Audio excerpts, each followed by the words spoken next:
Allez, on fait le résumé de la semaine comme tous les dimanches hors week-end de Grand Prix.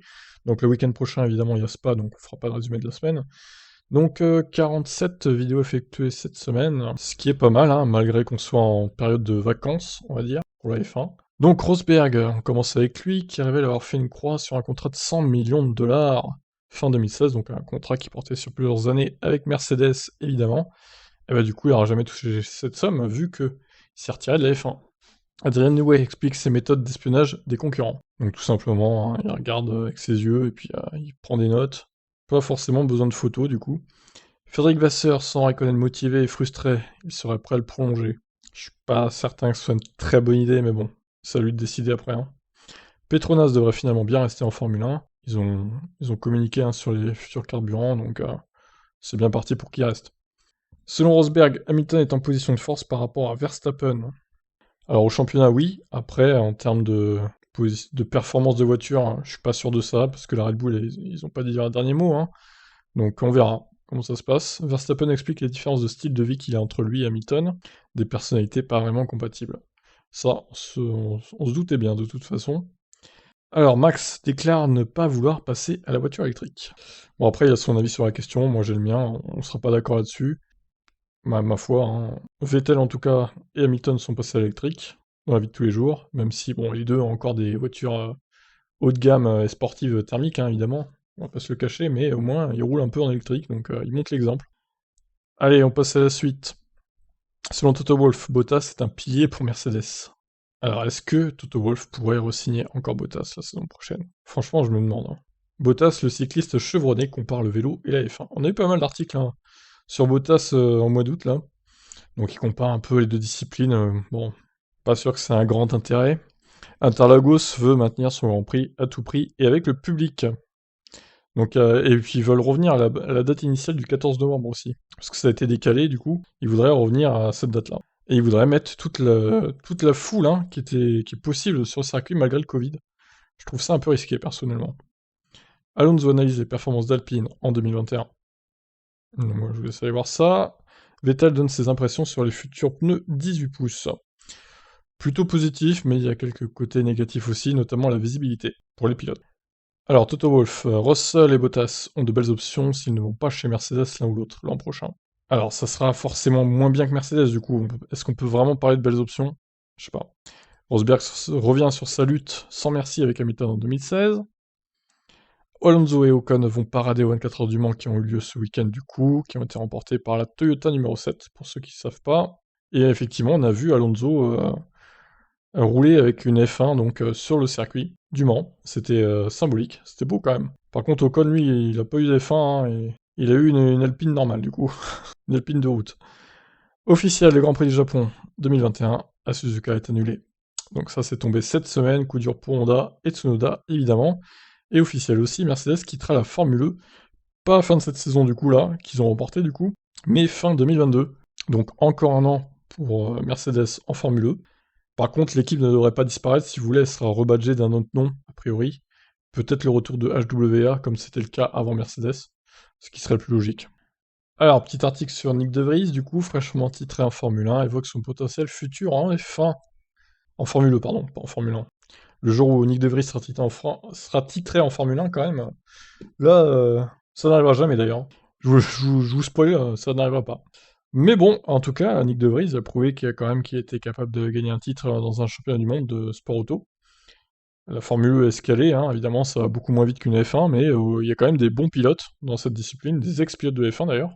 Donc franchement, belle performance quand même. Maintenant, est-ce qu'il va aller chez Williams en Formule 1 l'année prochaine, ou est-ce qu'il va rester chez Mercedes en FE? Ça, on le saura dans pas très longtemps, je pense. Marco ne voit pas d'éclaircie dans la relation entre Hamilton et Verstappen. Bah tu m'étonnes, il met de l'huile sur le feu dès qu'il peut, lui, de toute façon. Normal qu'il n'y ait pas d'éclaircie, du coup. Honda réagit à l'annulation de Suzuka cette saison, donc évidemment c'est la déception du côté japonais. Ensuite, Bernie Ecclestone n'aime pas que la F1 soit regardée sur smartphone et sur les réseaux sociaux. Heureusement qu'il est plus à la tête de la F1. Incroyable, ce genre de... C'est vrai que c'est nul, hein, qu'il y ait des gens qui regardent sur ce téléphone, on voit pas les sponsors. Bien sûr que si, on les voit les sponsors, putain. Il est au courant que les téléphones, ils ont des écrans HD et tout, qu'on peut mettre une bonne qualité, en 1080p, etc., même sur téléphone. Non mais sérieux, quoi. Comme j'ai dit dans la description, mentalité rétrograde, hein. Alors, Sophia Flörsch critique l'intérêt de la W Series. Alors, Sophia qui a d'ailleurs fait les 24 heures du Mans, mais qui a été prise dans un crash malheureusement pour elle. Son équipe 100% féminine, du coup, n'a pas vu l'arrivée. Dommage. Nathalie Maillet, directrice générale du circuit de Spa-Francorchamps, victime d'un féminicide, donc affaire judiciaire un peu sombre. Je vous laisse aller voir ça. Robin Raikkonen suivra-t-il les traces de son père en Formule 1? Pour l'instant, il a que 6 ans, il a le temps. Selon le directeur technique d'Alfa Romeo, il n'y aura pas de grande faille dans le règlement 2022. Donc selon lui, il n'y aura pas d'équipe qui trouveront une astuce énorme, comme a fait Brown GP, Toyota et Williams à l'époque en 2009, surtout Brown du coup, qui en avait bien profité pour gagner le championnat. Steiner est satisfait que Mazepin ne fasse plus les gros titres avec ses crashs. Oui, on comprend pourquoi. Du coup, Alonso s'attend à des monoplaces plus difficiles à conduire en 2022.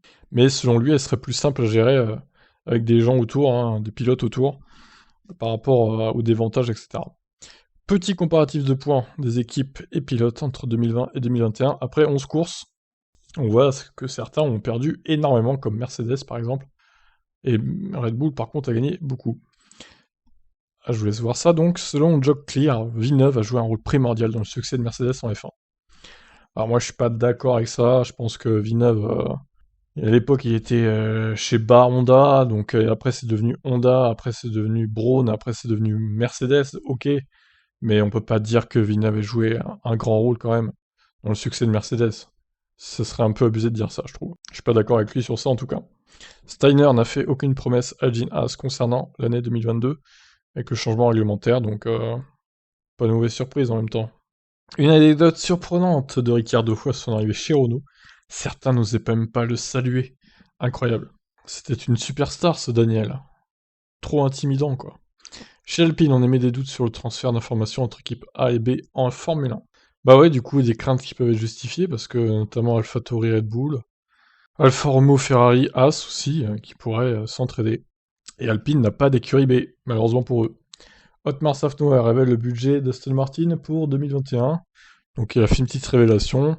Budget maximal cette saison pour Aston Martin, comme les top teams quoi.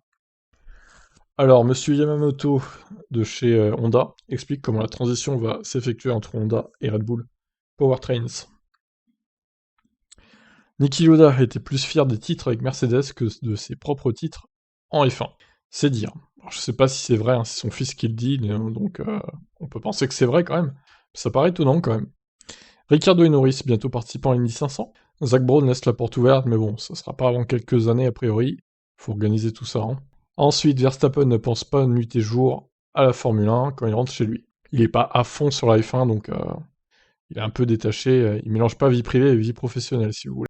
Toto Wolff pourrait-il quitter Mercedes subitement? Alors, s'il quitte Mercedes, attention, hein, c'est pas pour aller dans une autre équipe, c'est pour quitter la F1, je pense, directement. À moins qu'après il devienne le grand argentier de la F1, à la place de Domenicali par exemple, ce qui serait pas improbable. Mais pour l'instant, bon, il reste chez Mercedes. Perez apprécie la franchise d'Helmut Marko. Alors il dit ça pour le brosser dans le sens du poil, mais je suis pas sûr qu'il apprécie trop Helmut Marko. Et si un jour il se fait virer de Red Bull, Perez, ce qui arrivera sûrement, malheureusement pour lui, je pense qu'il réglera ses comptes avec certains de chez Red Bull même. Alonso sera-t-il pilote WEC chez Alpine après sa carrière en F1? C'est une possibilité, on va dire. Même si effectivement il a déjà gagné 2 fois le Mans, donc peut-être qu'il préférerait l'Indy 500 maintenant. Alors Russell a déclaré les meilleurs pilotes sont souvent dans les meilleures voitures. Il a pas tort. À voir s'il sera lui-même dans la meilleure voiture l'année prochaine. Williams a plusieurs pistes pour remplacer Russell s'il part vraiment. Donc il y a des noms qui circulent, hein, évidemment. Hülkenberg, Kiat, Bottas, notamment. Vettel n'est toujours pas motivé à l'idée de rejoindre les réseaux sociaux.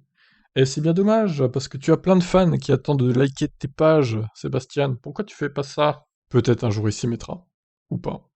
Mick Schumacher, plutôt satisfait de sa première partie de saison, malgré ses nombreux crashs. Ouais, je sais pas. Moyenne première partie, je dirais quand même. Hein. Gasly pourrait bien conduire un Red Bull en 2023, sans être dans l'écurie mère. Et oui, parce que AlphaTauri pourrait avoir de nombreuses pièces appartenant à Red Bull en 2023, avec les budgets plafonnés, etc.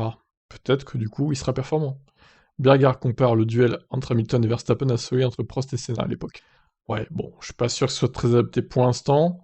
Et on finit avec Helmut Marko impressionné par le talent de Liam Lawson. Peut-il arriver en F1 dès 2022? Je ne le pense pas personnellement. Même s'il a l'air très bon ce petit Liam Lawson. Mais tout simplement, il n'y a pas de place pour lui en fait en 2022.